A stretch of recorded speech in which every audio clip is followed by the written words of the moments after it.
गंगे च यमुने चैव गोदावरी सरस्वती नर्मदे सिंधु कावेरी जलम अस्मि सन्निधम कुरु। ओम श्री कृष्णाय नमः। आप सभी का मेरे YouTube चैनल पर हार्दिक स्वागत है। इससे पहले माघ मास महात्म्य के 14वें और 15वें अध्याय का वर्णन आपने सुना। आज की वीडियो में सुनिए माघ मास महात्म्य का 16वां अध्याय। साथ ही मैं आपको सुनाऊंगी भगवान कृष्ण की लीलाओं की एक सच्ची कहानी। इसके पहले के अध्याय में कार्तवीर्य ने दत्तात्रेय जी से पूछा था कि हे भगवान, वह राक्षस कौन था और कांचन मालिनी कौन थी। आज के इस अध्याय में आपको इसी बारे में पता चलेगा। कार्तवीर्य कहने लगा कि हे भगवान, वह राक्षस कौन था और कांचन मालिनी कौन थी। उसने अपना धर्म कैसे दिया और उनका साथ कैसे हुआ। हे ऋषिवर, अत्रि ऋषि की संतानों के सूर्य, ये कथा सुनाकर कृपया मेरा कौतूहल दूर कीजिए। तब दत्तात्रेय जी कहने लगे कि राजन, इस पुरातन विचित्र इतिहास को सुनो। कांचन मालिनी नाम की एक सुंदर अप्सरा थी जो माघ मास में प्रयाग में स्नान करके कैलाश पर जा रही थी। तब उसको मार्ग में जाते हुए हिमालय के कुंज से एक घीर राक्षस ने देखा। उस सोने जैसे तेज वाली, सुंदर कटी वाली, बड़े बड़े नेत्रों वाली, चंद्रमुखी, सुंदर केश और पीन पयोधर वाली सुंदर अप्सरा को देखकर उस राक्षस ने कहा, हे सुंदरी, कमल नयनी, तुम कौन हो और कहाँ से आ रही हो? तुम्हारे वस्त्र और वेणी भीगी हुई क्यों हैं? तुम आकाश मार्ग से कहाँ जाती हो और किस पुण्य के प्रताप से तुम्हारा शरीर ऐसा तेजस्वी और रूप ऐसा मनोहर है? तुम्हारे गीले वस्त्र से मेरे मस्तक पर गिरे हुए एक बूंद जल से मेरे क्रूर मन को एकदम शांति प्राप्त हो गई। इसका क्या कारण है? तुम बड़ी शीलवती प्रतीत होती हो, कृपया इसका कारण मुझसे कहिए। तब अप्सरा ने कहा कि हे राक्षस, सुनो, मैं काम रूपिणी अप्सरा हूँ।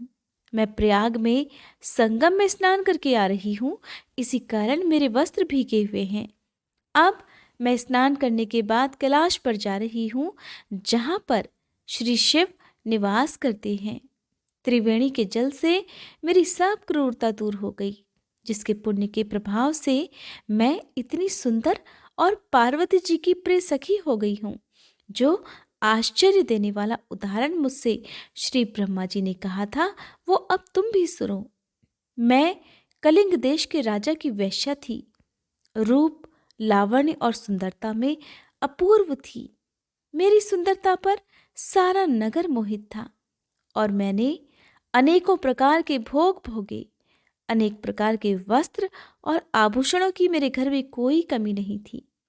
कई कामी पुरुष आपस में ही स्पर्धा से मृत्यु को प्राप्त हो गए। इस तरह उस नगर में बड़ी सुंदरता से यौवन व्यतीत हुआ और मैं वृद्धावस्था को प्राप्त हो गई। तब मेरे मन में एक विचार उत्पन्न हुआ कि मैंने अपनी सारी उम्र पापों में ही बिता दी। धर्म का तो कोई कार्य, दान, तप, यज्ञ आदि नहीं किया। कभी शिव जी या दुर्गा जी की आराधना भी नहीं की, न कभी भगवान विष्णु का पूजन किया। इस प्रकार अशांत मन से मैंने एक ब्राह्मण की शरण ली, जो कि वेदों के ज्ञाता और ब्रह्मनिष्ठ थे। मैंने उनसे पूछा कि हे ब्राह्मण देवता, मेरा निस्तार किस प्रकार हो सकता है? महाराज, साधु सज्जन अच्छे और बुरे सभी पर दया करते हैं, इसलिए मुझ दीन पर भी कृपा करके मुझ कीचड़ में डूबी हुई को पकड़कर उबार लीजिए। क्षीर सागर क्या हंस को ही दूध देता है, बत्तख को नहीं देता?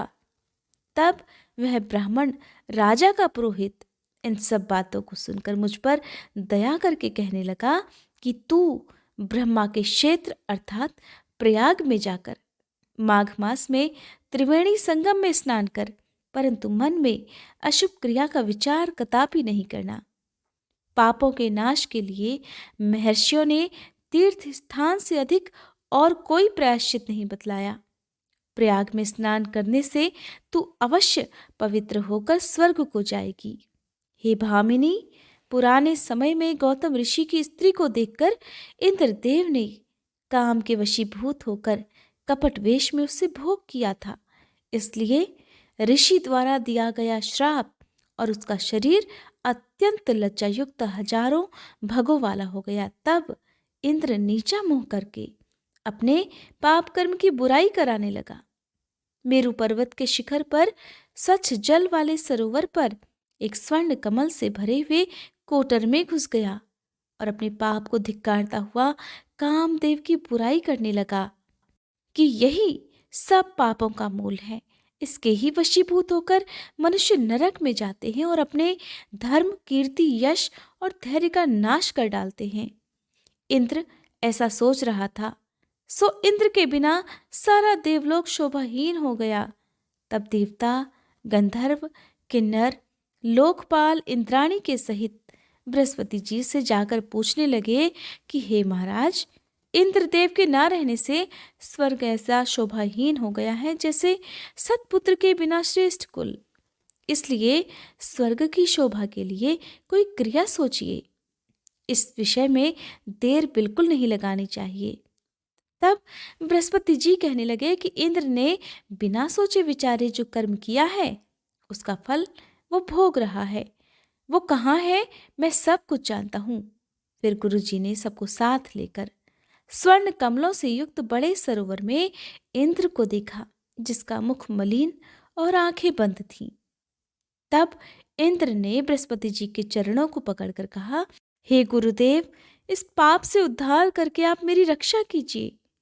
तब बृहस्पति जी ने इंद्र से कहा कि प्रयाग में स्नान करने से ही तुम पाप मुक्त हो सकते हो।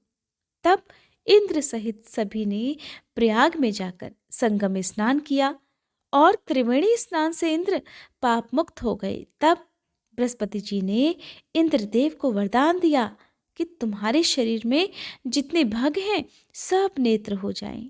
तब इंद्रदेव ब्राह्मण के वर से हजारों नेत्रों से ऐसे सुशोभित हुए जैसे मानसरोवर में कमल का फूल शोभायमान होता है। हरे कृष्णा। माघ मास महात्म्य का 16वां अध्याय समाप्त।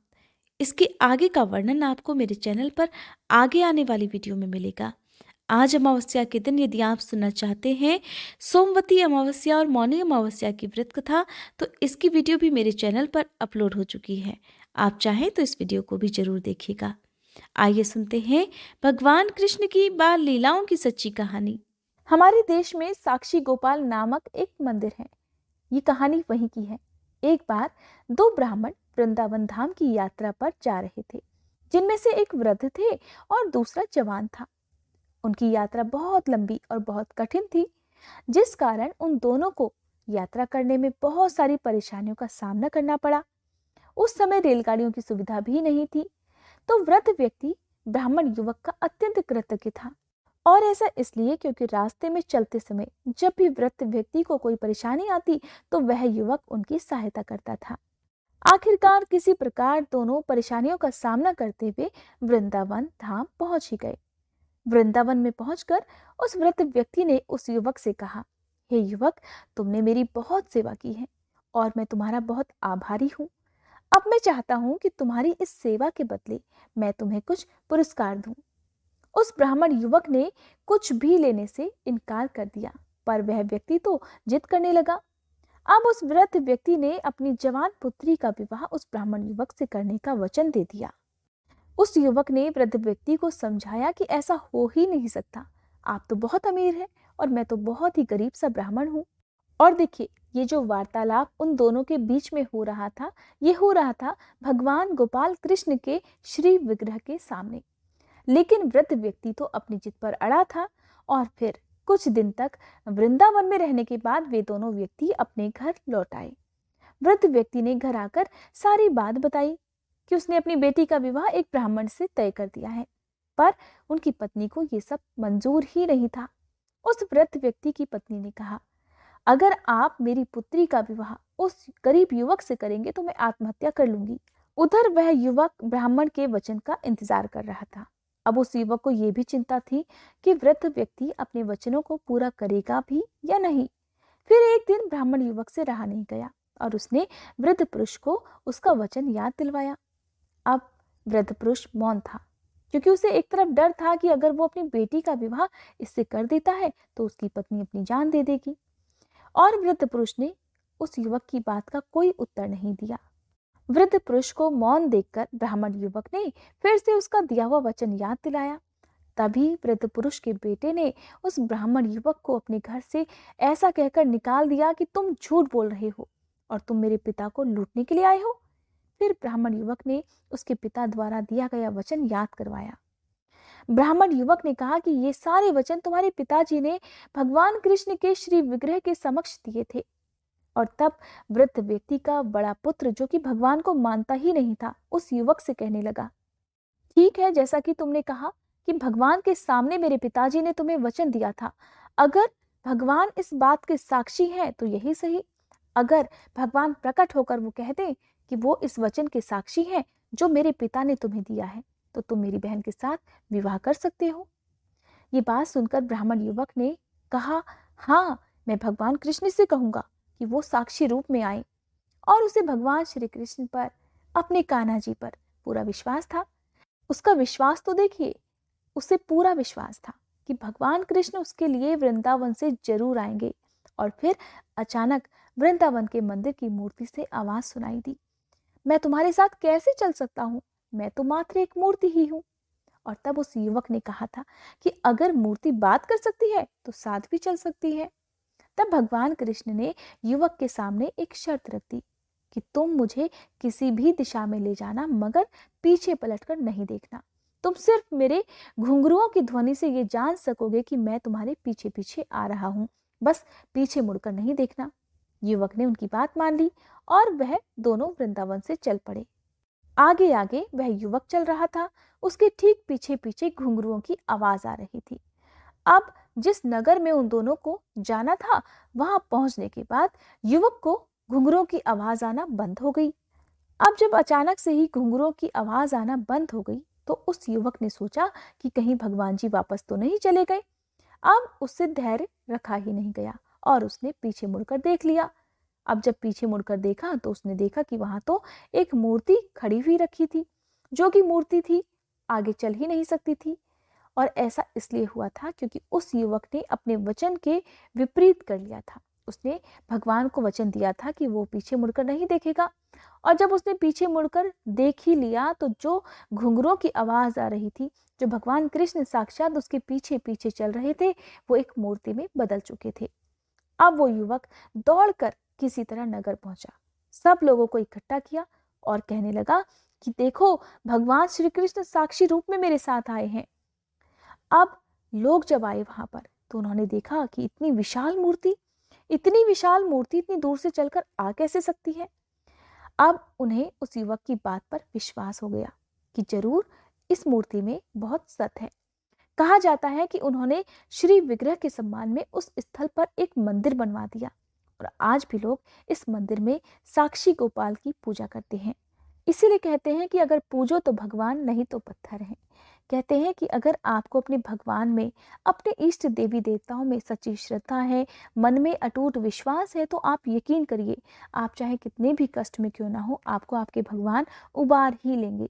चाहे आपके जीवन में दुखों का कितना भी अंधेरा क्यों ना हो, बस कुछ पलों में ही अगर आपने भगवान को सच्चे मन से याद कर लिया, सब कुछ उन पर निछावर कर लिया, अपने दुखों का अंधेरा उनके चरणों में समर्पित कर दिया, तो भगवान आपको हर संकट से उबार ही लेंगे।